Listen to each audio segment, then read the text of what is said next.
Warning: this content may be inappropriate for viewers under 18 and those sensitive to fear-inducing material. If you are under 18 or easily frightened, please stop watching now. Viewer discretion is strongly advised. The man in the hallway, 8th grade, one bathroom pass, one stranger, one fire alarm that changed everything. I was 13 years old, 14 by a month, when it happened. 8th grade, the final stretch of middle school, the kind of year where you feel like you've finally figured out the building, the teachers, and the unwritten rules that govern everything from which lunch table belongs to which hallways you can linger in without catching a detention. I thought I knew every square foot of that school. I was wrong. It was a Tuesday afternoon in late October. Math class. Mr. Hendricks had been walking us through a lesson on quadratic equations that felt like it was designed specifically to make students question their life choices. The kind of lesson where the clock on the wall becomes your best friend and your worst enemy at the same time, moving too slowly and yet, somehow, also dragging. I raised my hand and asked to use the restroom. The bathroom pass at our school was a wooden block with the word pass burned into it in blocky letters, like something a shop class student made in 1987 and never threw away. I grabbed it from the front shelf, tucked it under my arm, and stepped out into the hallway. The silence of an empty corridor during class is its own special kind of eerie. Every sound echoes, every footstep feels too loud, every shadow at the far end of the hallway holds something just slightly unsettling if you let your mind wander. I didn't let my mind wander. Not yet. The first-floor bathroom was directly around the corner from Hendrick's classroom, but when I turned the corner, there was a printed sign taped to the door at eye level.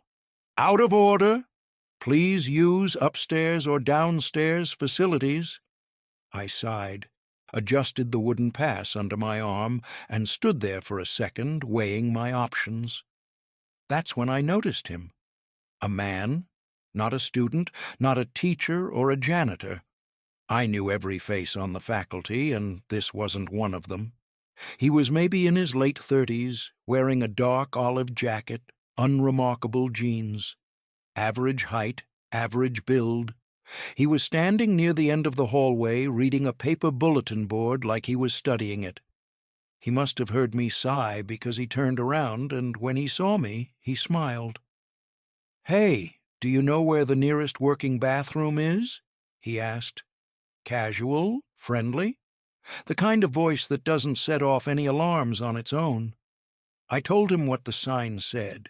Upstairs or downstairs? He thanked me with a polite nod and headed toward the staircase. I watched him go for half a second and then, almost on instinct, chose the opposite direction. I took the stairs down to the lower level. I figured he was a parent, maybe waiting for a conference, maybe checking something for his kid. Schools always had a few unfamiliar adults drifting through during certain hours. I didn't think much more about it. The lower level of our building was barely used by most students. It was essentially a utility floor, 4 bathrooms, a cluster of extra locker rooms used by the swim team and wrestling program, and a series of storage rooms that always smelled faintly of bleach and something older and harder to identify. The hallway lights down there were the buzzing fluorescent kind that flickered slightly, even when they were working fine, and the carpet had been replaced at some point with bare concrete that echoed every footstep back at you doubled. I pushed open the door to the single-room bathroom at the far end of the hall. The light inside was off. It almost always was. This bathroom was so underused that the overhead bulb had burned out months earlier, and nobody had bothered to replace it. The only light came from a small frosted window near the ceiling that let in a pale rectangle of gray October daylight. I felt my way to the farthest stall, pushed the door open, and latched it from the inside, I layered the seat with paper the way my mom had drilled into me since kindergarten. I sat down. I exhaled. The room was dead quiet. Just the faint hum of the ventilation system somewhere in the walls and the muffled sound of a teacher's voice carrying down from the floor above. Then the world changed. A white strobe light began flashing through the gap at the bottom of the stall door. The emergency signal light mounted near the ceiling of the bathroom, strobing in the specific rhythm that meant one thing and one thing only. A half-second later, the shrieking metallic wail of the fire alarm reached me, muffled at first through the concrete walls, then louder, much louder, as sound found its way through the ventilation grates. A fire drill, the first one of the year. My stomach dropped. I sat there frozen, running, through the math of my situation. If I walked outside right now, every teacher and student in the building would see me emerging from a side door with a bathroom pass in hand. I'd get questions at best, detention paperwork at worst. But if I stayed, if I just waited it out quietly, was that actually against any rule? I hadn't done anything wrong. I was in the bathroom. I had the pass. I decided to wait. The strobe light kept pulsing. The alarm outside kept screaming. Then it got louder, much louder. Not because the alarm changed, but because the bathroom door had opened. I heard footsteps, heavy, deliberate, crossing the tile floor with a pace that wasn't hurried, not the quick, efficient sweep of a teacher making sure the room was empty. These footsteps moved slowly and with purpose, stopping directly in front of my stall. I held my breath. The feet stopped. I could see them under the stall door, dark sneakers, toes pointed directly at me, standing perfectly still. Not moving, not knocking, not saying anything. I looked at those shoes for what felt like 10 seconds, 20, 30. They didn't shift weight. They didn't move. Then I noticed something that made my skin go cold in a way I have never fully been able to describe since. The feet hadn't moved, but something had. I could see, through that universal and despised 1-inch gap that every school bathroom stall has between the door and the frame, a single eye, pressed right up to the crack, open as wide as it could possibly open, unblinking, staring directly at me. Then a sound came from the other side of the door that I have replayed in my memory probably 10,000 times since that day. A low, quiet chuckle. Not loud, not theatrical, just soft and slow and deeply, completely wrong. I couldn't breathe. My heart was hitting my ribs so hard I was genuinely afraid the person on the other side could hear it. I didn't know if I should say something. I didn't know if I should scream. I didn't know if screaming would even matter over the noise of the alarm outside. I sat completely still, watching those shoes, watching that eye, trying to convince myself that this was a teacher or a custodian playing some kind of terrible prank. It wasn't. The person went down to their knees, and then, slowly and deliberately, they tilted their head and slid it underneath the stall door to look directly up at me. It was him, the man from the hallway, the man who had asked me about the bathroom, the one I had sent downstairs. For one split second our eyes met, and I saw absolutely nothing behind his. Just blankness, just focus. Then he moved, fast, faster than I expected. He pressed himself flat to the floor and crawled underneath the stall door and was inside with me before I had processed what was happening. His hand clamped over my mouth before I could make a sound. He was heavier than he looked, and the stall was impossibly small, and I couldn't get my arms free. "Don't struggle," he said in that same casual tone he'd used in the hallway. "Just relax." I remember those words precisely because of how ordinary they sounded, like he was talking someone through parallel parking, like this was the most natural situation in the world. I remember the rough texture of his palm against my lips and the smell of stale coffee and something chemical, like cleaning fluid or paint thinner. I remember thinking, with the strange clarity that extreme fear sometimes delivers, that I was going to die in a basement bathroom during a fire drill, and nobody was going to find me until the drill was over. Then the bathroom door slammed open. "Is anybody in here?" The voice of Principal Garrett, a man in his mid-60s, the kind of principal who coached JV football in the 1980s and still walked like it, slow and wide-shouldered and steady, cut through the alarm noise like a knife. "Hello? Is anyone in this bathroom?" I screamed, or tried to. The man's hand muffled it to a low moan, but it was enough. It was just enough. "Hey!" Garrett's voice, much closer now, boots on tile. "Open this door. Open it right now." The man released me. He shoved the stall door open. It hit Garrett in the shoulder, and he ran. Garrett stumbled back, but didn't fall. He didn't chase him. He was 63 years old and had 2 bad knees from an old injury, and the man was already gone, through the bathroom door and down the hallway and up the staircase, and presumably out an exit before the first teacher outside had finished taking attendance. Our school had no security cameras at the time. As far as I know, he was never caught. Principal Garrett came into that stall and did something I have never forgotten. He put both hands on my shoulders, looked me in the eye, and said, "You're safe. You're okay. Come with me."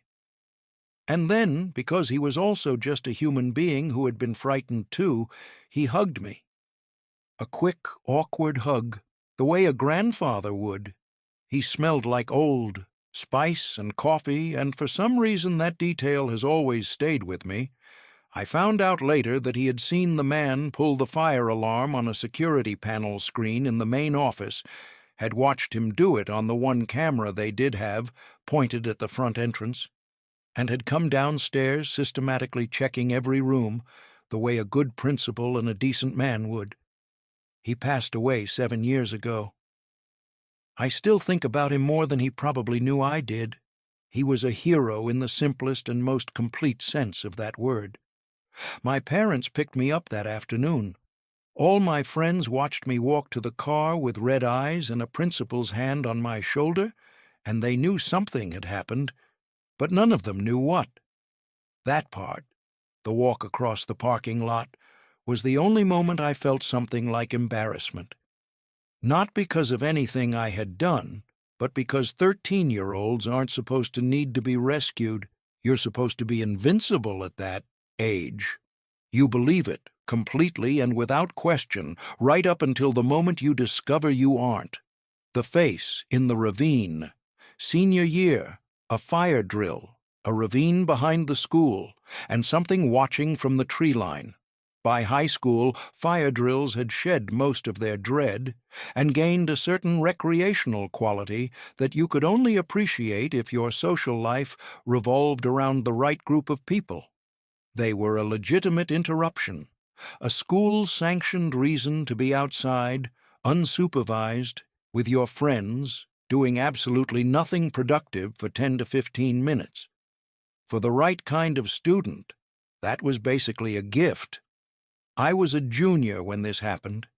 It was a Friday in late May, the stretch of the school year when the actual curriculum has largely surrendered to end-of-year energy, and even the most dedicated teachers are running out of material and motivation in roughly equal proportions.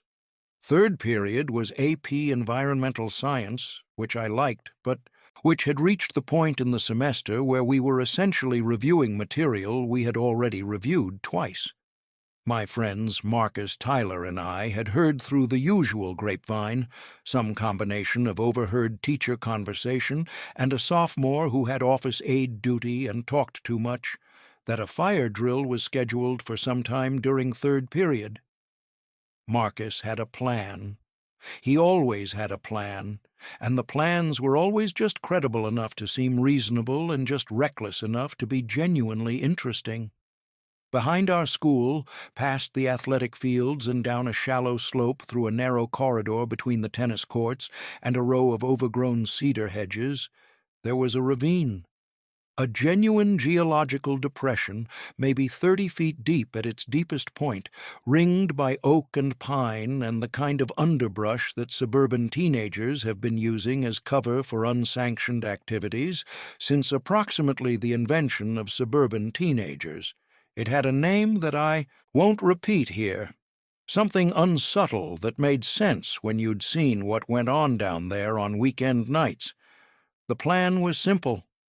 When the alarm went off, instead of following the crowd to the designated assembly point on the front lawn, we would use the confusion of the evacuation to peel off toward the back of the building, slip through the gap in the cedar hedge, and disappear into the ravine. We'd be back before the all clear. Nobody would be looking for 3 students in a crowd of 800. The alarm went off at 10:47 in the morning. I know the time because I was watching the clock. It was music, honestly. That particular frequency of institutional panic that means you get to stop pretending to care about whatever you were doing. Marcus caught my eye across the room, and we were both grinning before the sound had finished registering. We were first out of the classroom and moving quickly down the back hallway before the rest of our class had finished gathering. "They're things." The crowd funneled naturally toward the front of the building. We went the other way, down the back corridor, out the rear exit by the gym, into the flat gray morning light of a Friday that had not yet decided whether it wanted to be overcast or actively stormy. The clouds overhead were the deep iron gray that weather apps describe as partly cloudy, but that feels, in person, more like the sky preparing for something unpleasant. We crossed the basketball courts, walked along the fence line, and slipped through the gap in the cedars with the practiced ease of people who had done it before. The ravine opened up below us, a wide, shallow bowl of dirt and dead leaves and scattered evidence of previous visitors. Beer cans oxidizing at the tree line, a circle of stones that had been used as a fire pit. A folding lawn chair with a broken leg leaned against a pine trunk. We descended the slope and found a spot near the bottom where we had a clear view upward in every direction. Marcus unzipped his backpack and started unpacking the usual supplies. Tyler was already talking about a party the following night. I was looking around at the tree line the way I always did when I was somewhere I probably shouldn't be. The particular low-level alertness that comes from being somewhere technically off-limits, scanning for anyone who might have followed us, or anyone who might already be there. That's when I saw the face. It was maybe 40 yards away, at the far edge of the ravine where the ground began to rise toward the actual woods. A cluster of mountain laurel and overgrown rhododendron created a natural screen of tangled dark green vegetation, the kind that's nearly opaque in summer but still offers gaps in May. And in one of those gaps, partially obscured but absolutely present, was a human face. Just the face. No body visible, just the pale oval of a face, watching us from between the branches. I looked away immediately, the way you do when you're not sure if what you saw was real and you're trying to recalibrate. Then I looked back. The face was gone. I tapped Marcus on the arm and pointed toward where I'd seen it. He squinted in that direction for a few seconds and then shrugged. Tyler said something about my anxiety. I laughed it off, but I wasn't laughing on the inside. I was 60 to 70% certain of what I had seen. The remaining uncertainty existed only because the light was flat and gray, and I had been high-strung that morning, and the human mind is profoundly good at manufacturing faces in ambiguous visual data. I was willing to give myself the benefit of the doubt. That 30% was doing a lot of work. Marcus lit up. The smoke curled upward slowly in the still air, and the three of us fell into the easy, shapeless conversation that particular activity tends to produce. Jokes that don't require setup, observations about nothing in particular, the comfortable silence of people who have been friends long enough not to need to fill every moment. Underneath all of it, for me, was a low, continuous frequency of unease that I couldn't quite shake and didn't want to discuss, because discussing it would make me the anxious one, and I had already been the anxious one too many times that year. The problem with that particular substance, as I have always found with it, is that it amplifies whatever you're already feeling. If you're relaxed, it makes you more relaxed. If you're nervous, it takes that nervousness and turns up the gain until it's the only thing you can hear. Within 15 minutes of arriving at the ravine, the low-frequency unease had become a full broadcast, and every shadow at the tree line was the face I had seen, repositioned, watching us from a new angle. I mentioned twice that we should probably head back. The weather was getting heavier. The air had that specific damp pressure that precedes a real storm, and the first tentative drops of rain had begun, appearing on the leaves around us. Tyler called me paranoid. Marcus pointed out that the commotion up on the hill had gone quiet, which meant everyone was probably already back inside, which meant we were already late. He suggested, for reasons that made more sense in the moment than they do in retrospect, that we walk through the woods to an old equipment storage building that the school had used decades ago and abandoned sometime around the early 2000s. It was a 5-minute walk into the tree line, he said. It would be cool. We'd seen it before from a distance but never gone inside. I said I didn't think it was a good idea. They were already walking.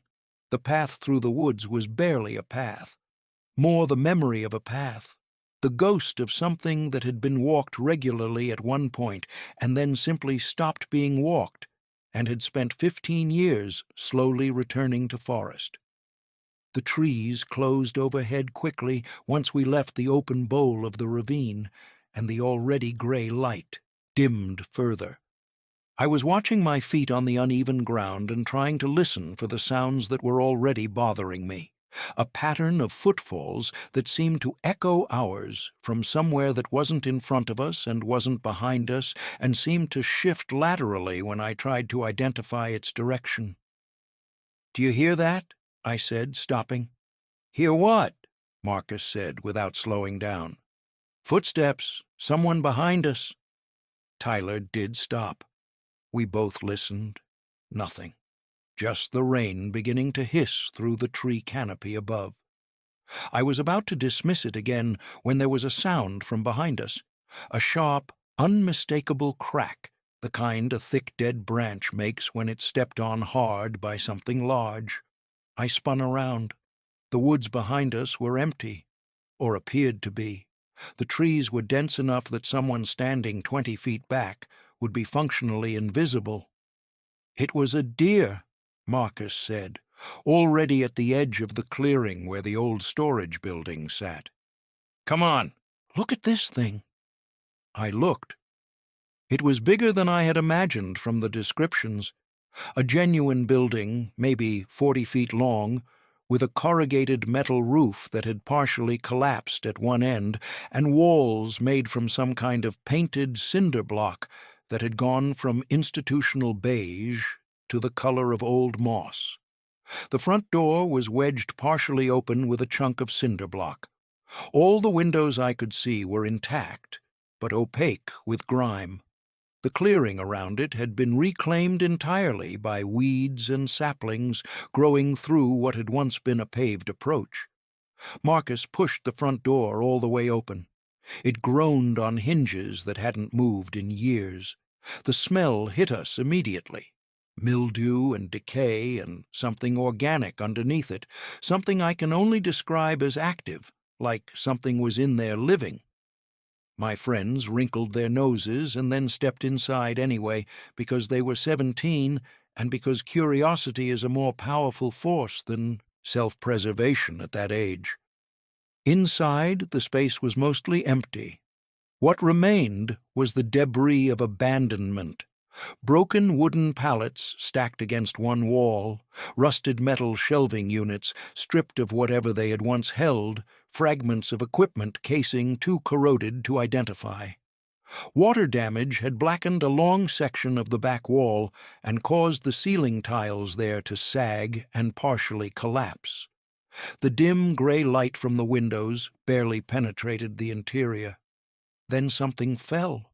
A wet, heavy sound, something soft impacting the concrete floor somewhere in the far corner to my left. And then, unmistakably, the sound of a boot heel on concrete. One step, then nothing. We all heard it that time. Nobody spoke. In the corner of the building, in the intersection of two walls where the light from the windows couldn't reach, there was a shape. Tall, motionless, the silhouette of a person who was not moving and not speaking and who had, as far as I could tell, been in that building before we arrived. We did not run immediately. We walked out. Quickly and without discussion, back through the doorway, back into the rain, which had intensified while we were inside. We walked quickly back down the path toward the ravine without speaking, and then we began to run, because running felt correct and necessary, and we were all three doing it at the same time, without anyone having to suggest it. Just before we cleared the tree line, the sky delivered its first lightning strike, a brilliant white-blue crack that lit up the entire world for a fraction of a second. And in that fraction of a second, I turned and looked back at the building. There was a face in the window, not standing back from it, pressed against the glass the way a child presses against a toy store window. A face that even in that single instant of lightning-provided clarity was not a face that matched any category my brain had been prepared to process. Something in the architecture of it was wrong. Something had gone deeply and permanently wrong with the left side, drooping, asymmetrical, like clay that had been partially melted and then hardened again. I couldn't see the left eye at all. The right eye was wide open and watching us with the fixed intensity of something that does not have casual expressions. Marcus grabbed my arm, and we ran. Back in the ravine, catching our breath in the rain, Tyler pointed up the hill behind us. Back toward the woods, back toward the path we had just come from. There was a figure at the top of the slope, standing behind a rhododendron bush. Just the face visible above the branches, not the same face as in the window, wrong height, wrong shape. A different person, standing still, watching us from behind the greenery. We ran back to school. We made an agreement, the three of us, standing shivering by the back entrance while the rain came down hard outside. We don't talk about this. We don't go back. We don't report it because we'd have to explain why we were in the ravine during a fire drill in the first place. We kept that agreement. I've kept it for years. Until now. The door beneath the stairs. A locked door. A dark hallway. A hand reaching from inside a vent that nobody had used in years. Every school has a door that isn't supposed to be opened, not because anyone has explicitly told you it's forbidden, no rule is written down, no sign threatens consequences, but because the door exists in that particular visual register of clearly not for you, that schools communicate through location, lighting, and the general principle that interesting things are kept away from students by design. At my high school, that door was on the first floor, at the end of a short dead-end hallway behind the old gym annex.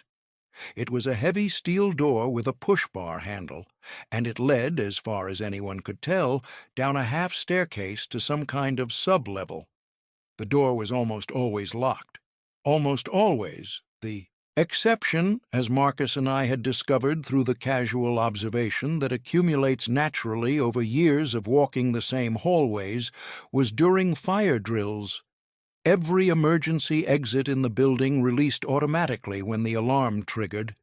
a feature of the building's safety system that apparently also applied to this particular door, which was not an exit at all, but which shared a circuit with the emergency release mechanism on a nearby fire door.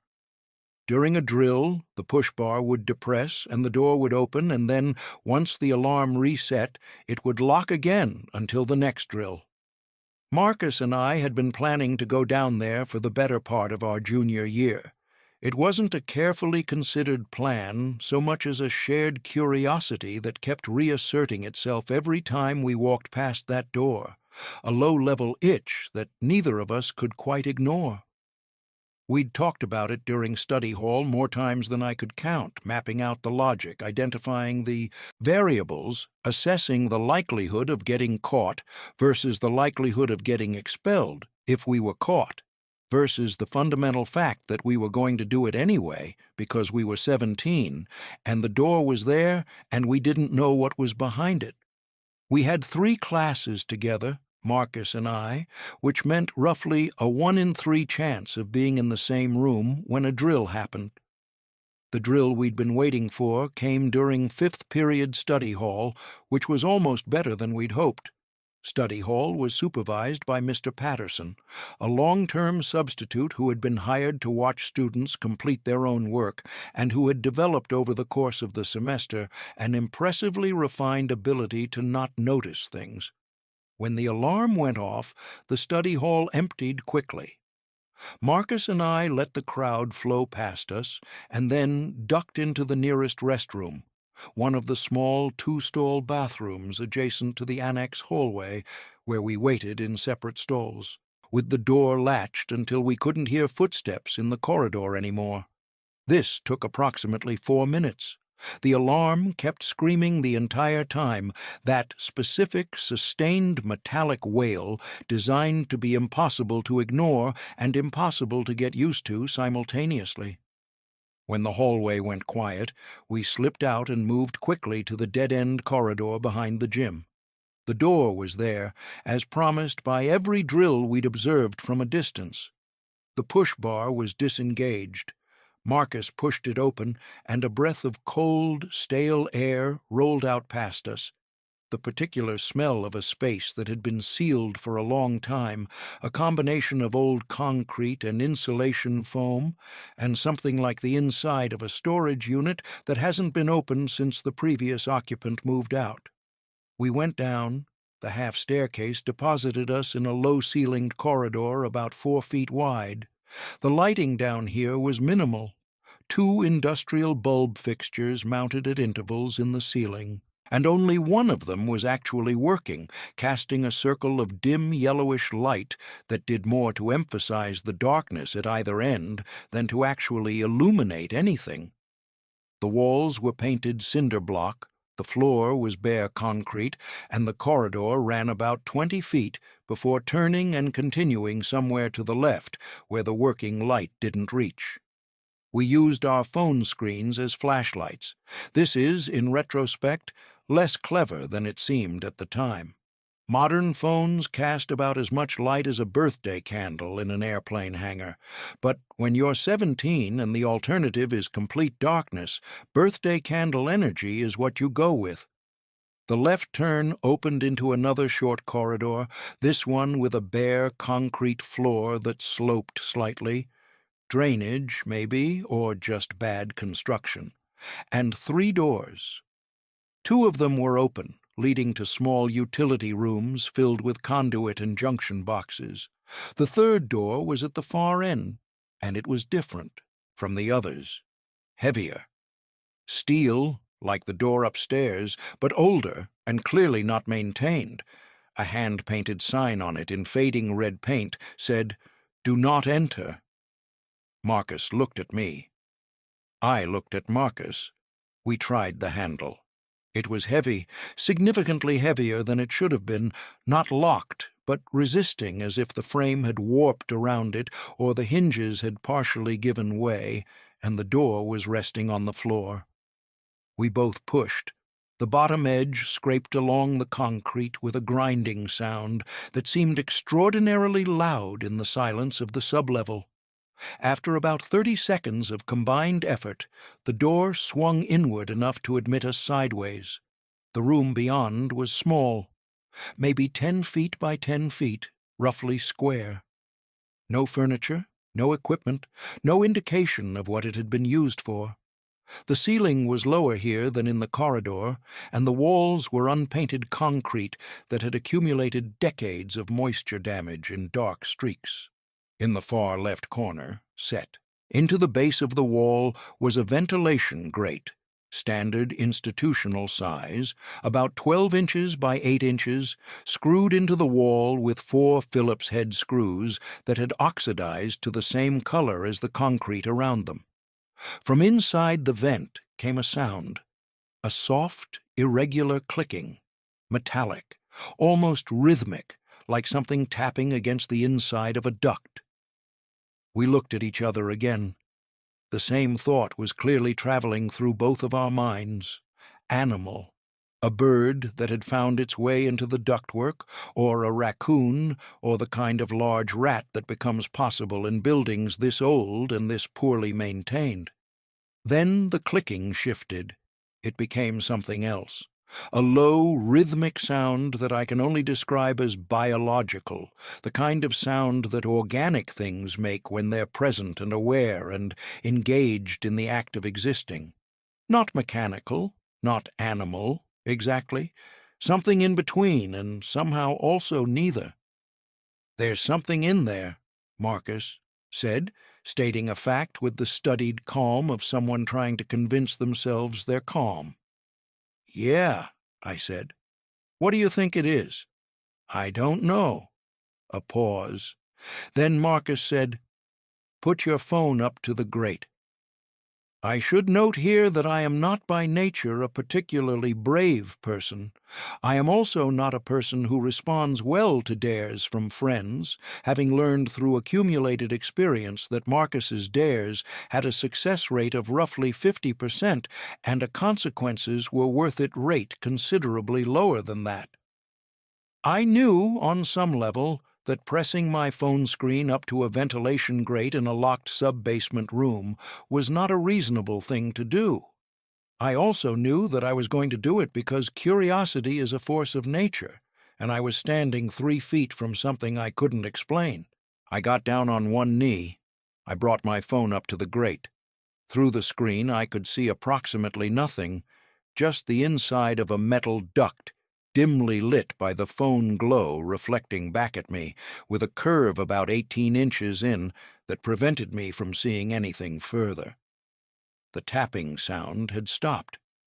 The biological sound was still there. Closer now, clearer, the sound of something breathing in a confined space. Slow, measured breaths. I pressed my ear to the grate instead of the screen, trying to get a directional sense of where the sound was coming from. The hand came through the grate so fast I didn't process it as a hand until it had already closed around my ear. Not grabbing, not violent, just holding. A hand, warm and dry and clearly human, fingers wrapped around my ear through the grate with a grip that was firm but not crushing. I registered what it was at the same moment my nervous system registered it as something to flee from, and those two registrations arrived simultaneously and produced a sound that I am not fully able to describe, somewhere between a scream and a bark and the kind of involuntary vocalization that happens when your body bypasses your conscious mind entirely. Marcus grabbed my arm and pulled. The hand held for a moment, one terrible, deliberate moment in which I was certain it was not going to let go, and then released. I fell backward. Marcus and I were through the do not enter door before my feet had fully caught up with the velocity of the situation, pulling it behind us, running back down the corridor toward the staircase, taking the stairs 2 at a time, back through the fire door into the first-floor hallway where the fluorescent lights and the linoleum and the bulletin boards and the trophy case were the most beautiful things I had ever seen in my life. The all-clear alarm sounded exactly 90 seconds later. Students flooded back through the doors. Marcus and I stood in the hallway, mixing ourselves back into the crowd, and neither of us said anything for a long time. The next morning we found the head custodian, a man named Walt, who had been at that school since before either of us was born, and who treated student infractions with the measured disapproval of someone who had seen genuinely everything. We told him we'd gone down there. He didn't yell. He asked us what happened, and we told him the room, the grate, the sound, the hand. Walt was quiet for a moment. Then he said something that I have turned over in my mind probably 10,000 times since that conversation. "Nobody's been in that room for years," he said, "and there's no access to that vent from outside the building. There's nowhere for anyone to have come from."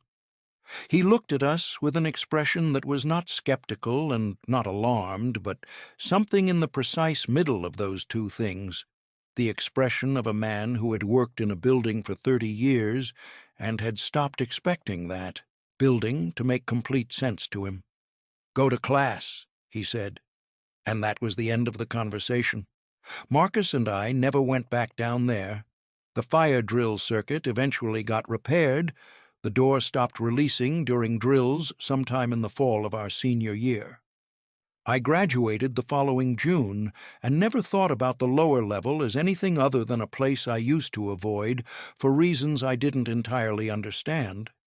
But sometimes, when a building is very quiet, I find myself listening to the ventilation, listening for a particular rhythm in the airflow, listening for the sound of something in the ductwork that breathes slowly and deliberately and waits.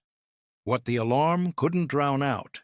3 stories, 1 truth. Sometimes the most dangerous thing in a building isn't the fire. I've spent a long time trying to understand what connects these 3 experiences. They happened over roughly a 4-year span in the same building, and they were connected by a single, recurring element, a fire alarm, not the crisis itself. The fire alarm as threshold, as transition point, as the specific moment when a school that felt familiar and safe became something else entirely.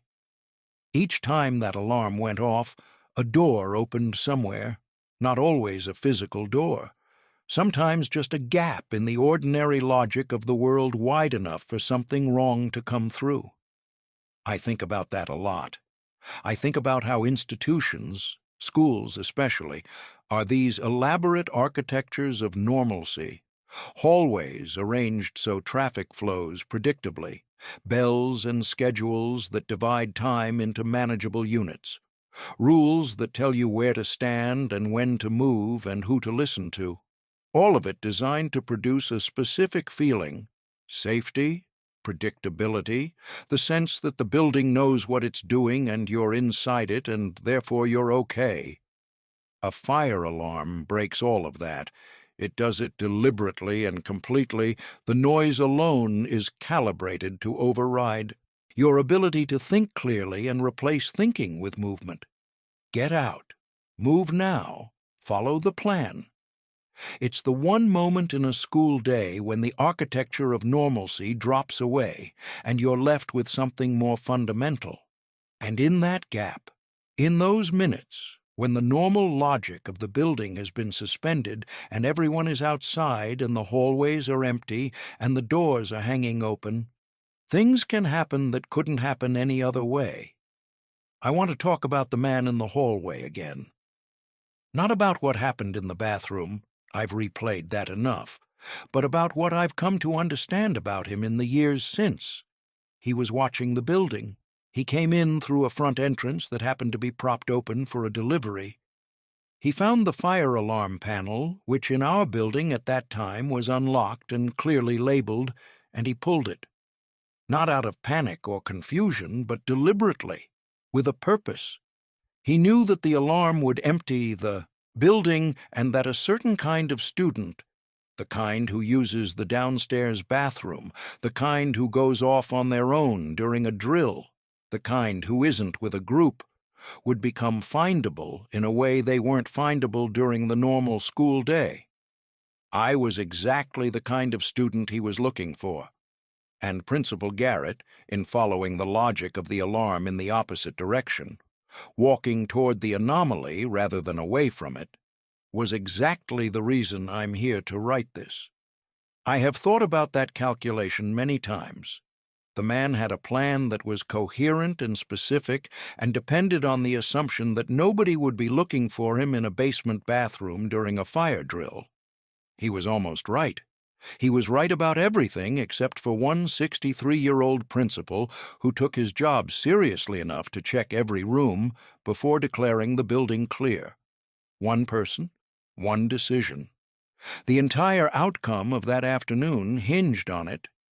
The ravine incident is harder to explain in terms of straightforward threat assessment. Marcus and Tyler and I walked into something we didn't understand, and we walked back out again, and nothing followed us. Whatever was in that abandoned building, whoever was in it, didn't pursue us through the woods. The figure watching from behind the rhododendrons didn't move toward us. I've talked to Marcus about it in the years since, and we've both arrived at the same uncomfortable conclusion. We don't know who those people were or what they wanted. They may have been squatters, people using the abandoned building and the woods for shelter, people who didn't want to be found by students or teachers any more than we wanted to find them. They may have been something else entirely. We have no way of knowing, and the not knowing is its own particular discomfort. What I do know is that we were in a position of significant vulnerability, and we didn't realize it until we were already in the middle of it. We had put ourselves, deliberately, casually, in the spirit of a Friday morning adventure, in a location that nobody knew about, during a window when we were officially unaccounted for, in weather conditions that were deteriorating rapidly. We had separated ourselves from every system that would have known where we were or been able to respond if something went wrong. The fire drill that was supposed to be an opportunity turned out to be the most dangerous thing we'd done all year, not because of the alarm, but because of what we chose to do with the gap it created. The sub-level incident is the one I find most difficult to think about clearly, even now, not because of the fear of it. The fear faded relatively quickly, as fear does when there's no ongoing threat and no visible consequences. What I find difficult is the hand itself, the specific quality of it, the deliberateness. It wasn't thrashing or panicked. It didn't grab randomly. It came through that grate with the precision of something that knew exactly where I was and exactly what it was doing. Walt told us there was no access to that vent from outside the building. I've thought about what that means, structurally. The ductwork would have to run somewhere. Every vent connects to a larger system. Every duct has an origin point. Walt said nobody had been in the room for years, but he didn't say nobody could get into the ductwork. Buildings of that age frequently have access panels in maintenance closets, in ceiling crawl spaces, in mechanical rooms, on sub-levels that aren't part of the regular floor plan. A building doesn't have to make sense to a student for it to make sense to someone who knows its systems. I've told myself that explanation many times. It's reasonable. It's probably correct.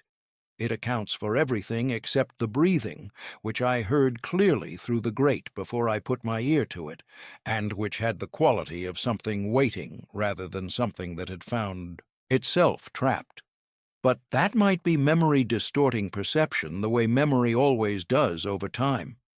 What I can say with confidence is that when Marcus and I went down those stairs, we entered a part of the building that existed outside the normal logic of the school.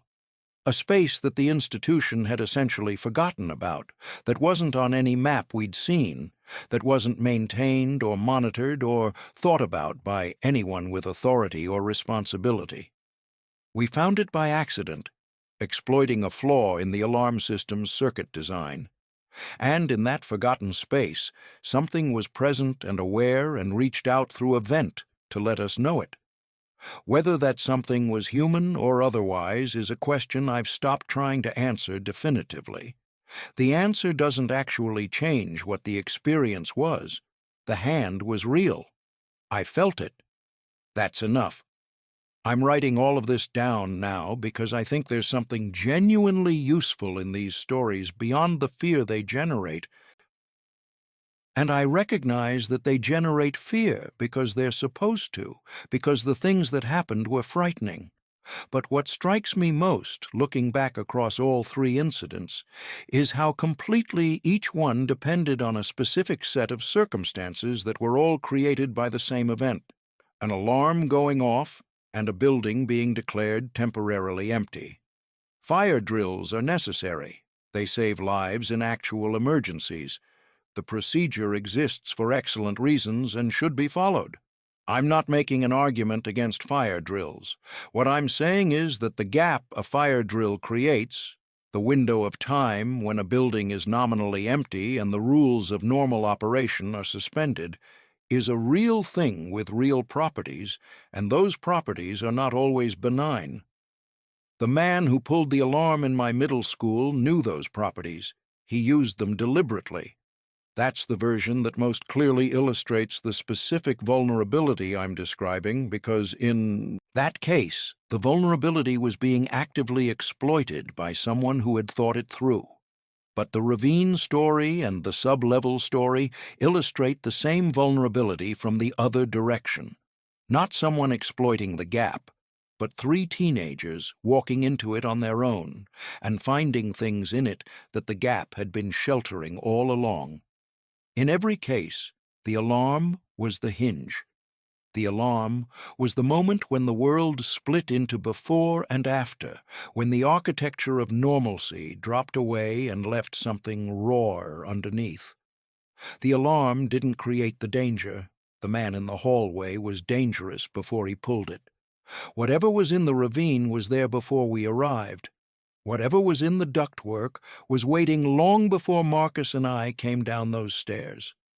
The alarm just opened the door. Literally, in some cases. The alarm reset mechanisms, released fire doors, cleared hallways, created the exact conditions under which each of these things became possible. I graduated. I moved away. I'm an adult now, and I've spent time in a lot of buildings. Offices, hospitals, apartment complexes, parking structures, and every time a fire alarm goes off, I feel it. Not the old childhood fear exactly, but an alertness, a recalibration, a moment of asking myself where the gaps are in this building, what's on the other side of the locked doors, who else is in this space that I don't know about, and what the alarm just opened that was closed before. It's probably an overreaction. Most fire drills are exactly what they appear to be: a test of the system, an orderly evacuation, a few minutes standing on a parking lot before everyone goes back inside and continues their day. Most of the time the alarm goes off and nothing happens except the inconvenience of the alarm. Most of the time. But sometimes, and I know this now in a way I didn't when I was 13, in a way I hadn't fully understood until I sat down to write all of this out. Sometimes the most dangerous thing in a building isn't the fire. Sometimes it's what was already in there. Sometimes it's what comes in after the alarm clears the hallways. And sometimes it's the door you opened yourself, in a forgotten sub-level, following a sound you couldn't explain because you were 17 and curious, and you believed, with the complete and total confidence of someone who has never been truly frightened, that nothing bad could actually happen to you. The alarm goes off, the doors open, something changes, pay attention to what's on the other side. The things left behind. A final accounting of what the alarms left behind, and why I still check every room before I leave a building. There are things that stay with you from experiences like these that you don't fully inventory until years later. Not just the memories themselves. Those are vivid and persistent and don't require any particular effort to retain. but the habits and instincts they create, the behavioral residue that accumulates in your nervous system and rewires the way you move through the world. I never use the last stall. This sounds like a strange thing to say, but if you've read this far, the logic will be apparent. The last stall in any bathroom is the most isolated, the farthest from the entrance, the position with the least visibility and the fewest routes of exit. I've used plenty of bathrooms since I was 13 years old. I've been fine every single time. But I don't use the last stall, and I probably never will, and some part of me thinks that's a reasonable concession to make. I don't go into spaces I can't see clearly without first establishing what's in them. This sounds more reasonable than it is in practice. It's less of a rule and more of a reflex, a half-second pause before entering a dark room or a narrow corridor that didn't exist in me before a certain October Tuesday in middle school and has been present ever since. It slows me down sometimes. It occasionally makes me look slightly odd in social situations. I consider it a fair trade. I listen to ventilation systems, not constantly, not obsessively, but when a building is quiet and the HVAC is running, I'm aware of it. I hear it the way someone who has worked in music for a long time hears the specific pitch of a room's ambient noise. This one is harder to explain as rational. It's just there. And I pay attention to strangers in school buildings, not in a hostile way, not in a way that produces any particular anxiety, just attention. Who's here? Whether they seem to belong, whether the way they're moving makes sense in the context of the space. I have no professional training in threat assessment. I have no special ability to identify people with bad intentions from people who are simply lost or waiting for someone or there for entirely ordinary reasons. What I have is a memory of a man who asked me a question in a hallway with a smile on his face and seemed completely ordinary, and wasn't, and the understanding that completely ordinary is exactly what that kind of person needs to look like. Principal Garrett checked every room. That's the thing I keep coming back to. He didn't know what he was going to find when he went down to the lower level.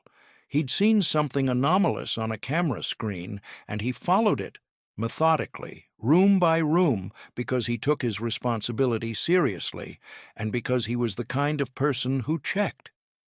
That simple practice, checking, methodically, taking the extra step, is the thing that changed the outcome of that afternoon. I've thought about him a lot over the years, and not just in the abstract gratitude of someone who was helped at a critical moment. I think about him specifically as an example of a kind of person that institutions depend on and rarely formally recognize. The person who does the job fully. Not adequately, not to the minimum required standard, but all the way.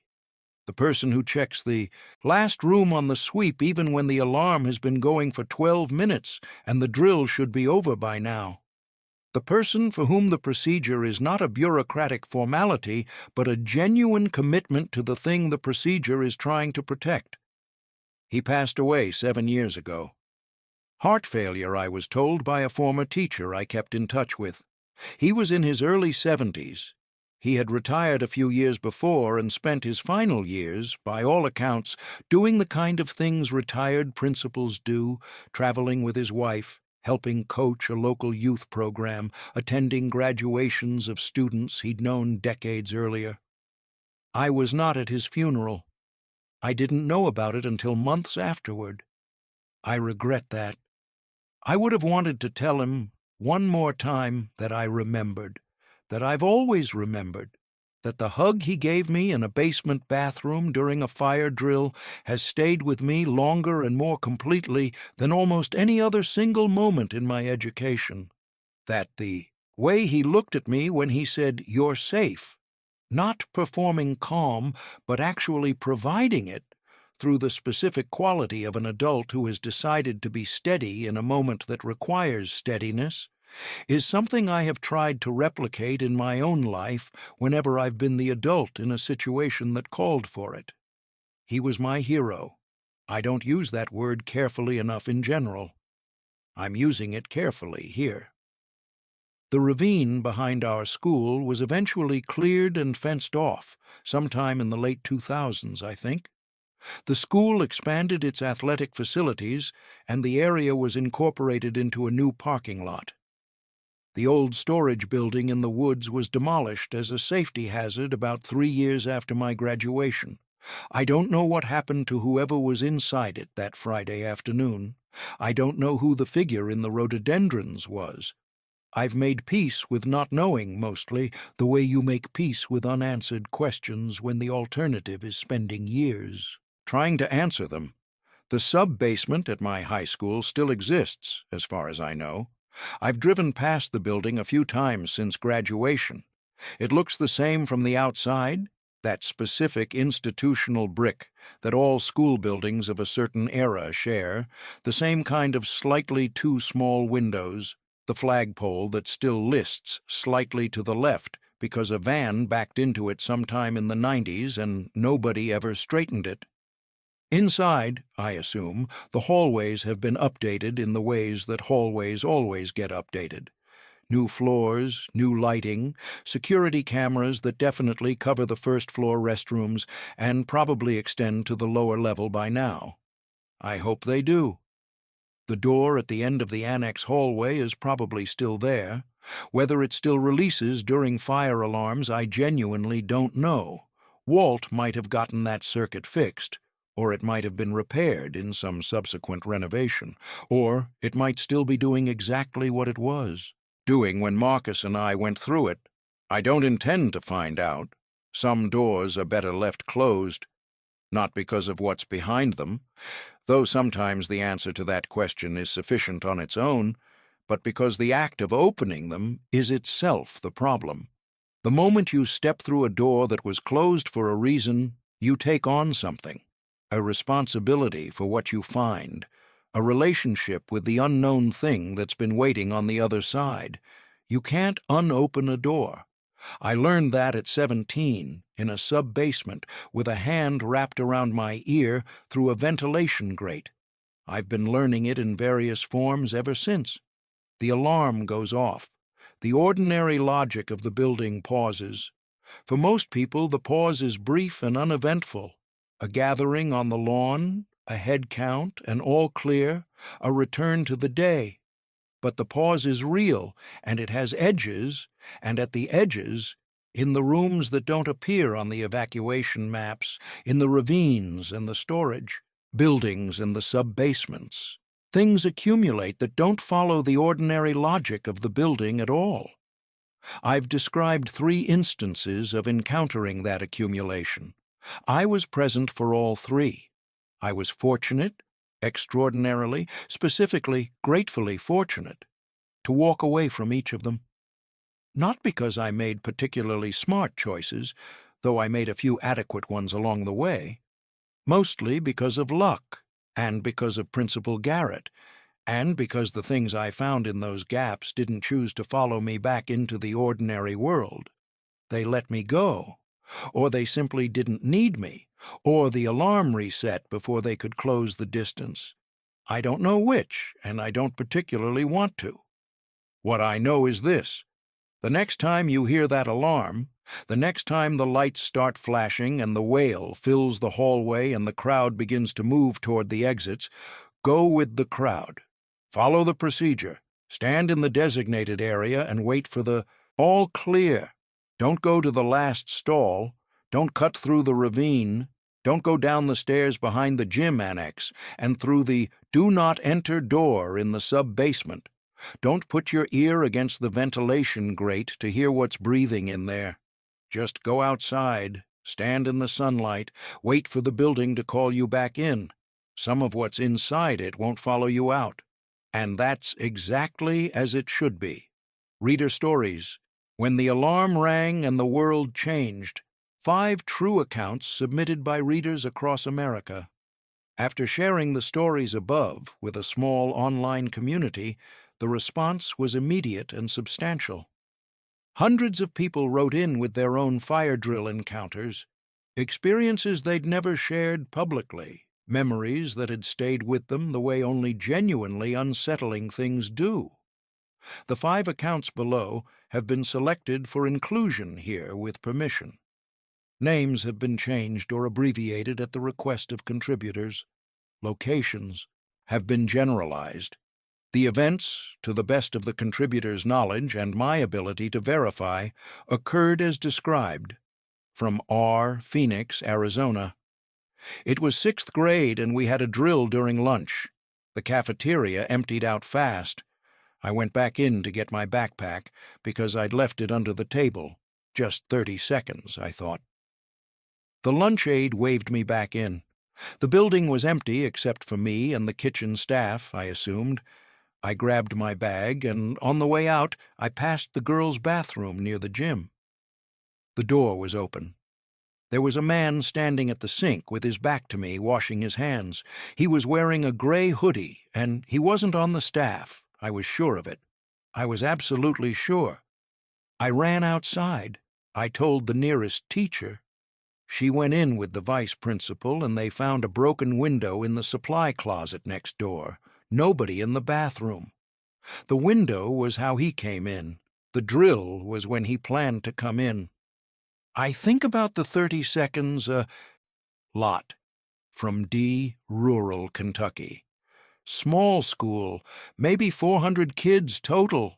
Our fire drills always ended up with everyone standing in the parking lot behind the gym because the front of the school was too small. One spring, when I was a sophomore, the drill happened during a thunderstorm. Just a light drizzle at first. After about 10 minutes, the teachers said we could go wait under the covered walkway by the gym. As we were walking over, I noticed the barn at the back of the property.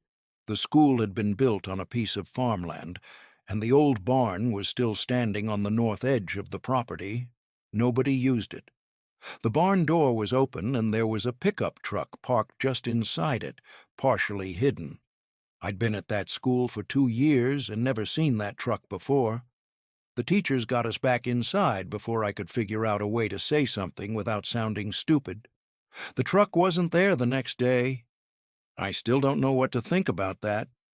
From M. Suburban Chicago. Junior year. We had a drill 3rd period, and I stayed behind because I'd twisted my ankle in gym and walking was difficult. The teacher left me in the classroom with her phone number and instructions to call if I needed anything. The classroom was on the 3rd floor, with a view of the front lawn where everyone was gathered. I sat there watching the crowd, and after about 5 minutes, I noticed something in the window directly across the hall, the classroom opposite ours. The window faces the interior hallway, not outside. And in that window, from across the hall, I could see a face looking at me from inside the empty classroom. I called the teacher immediately. She called the office.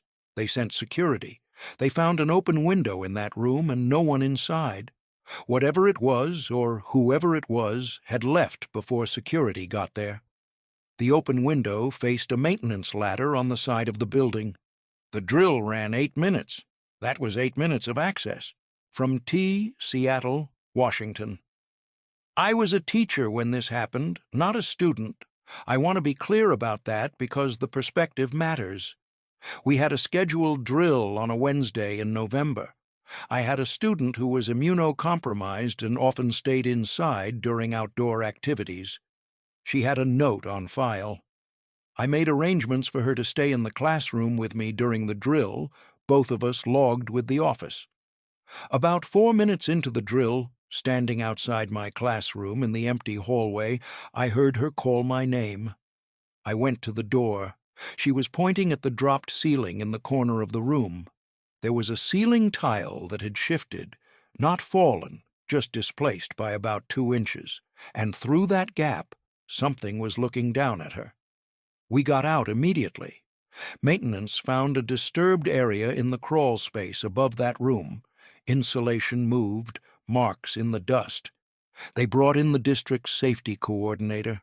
I've taught in 4 different Schools since then. I always look at the ceiling tiles. From Jay, rural Georgia. This one is short. Middle school, 7th grade. Fire drill, everyone outside. I had forgotten my clarinet in the music room and I ran back in. Just darted in before the door closed all the way. Wasn't thinking. The music room was at the far end of the first-floor hallway. I got my clarinet. On the way back, I passed the utility closet by the water fountain. The door was open about 4 inches. Standing inside the closet in the dark, looking out through that 4-inch gap, was a man I had never seen before. He was just standing there in the dark, very still, watching the hallway. He saw me see him. He put one finger to his lips. I ran. When I told my teacher, her face went white. They searched the building but didn't find him. They never figured out how he got in. The closet had been locked that morning during first period. Someone unlocked it, or had a key, or had been inside it for hours. I don't know which is worse. 5 different schools, 5 different states, 5 different moments in which an alarm went off, and a building, briefly empty, became the setting for something that shouldn't have been possible in a building full of people. The same logic applies to every single one. The alarm creates a gap. The gap has properties, and in the gap, things happen. Pay attention to the gaps.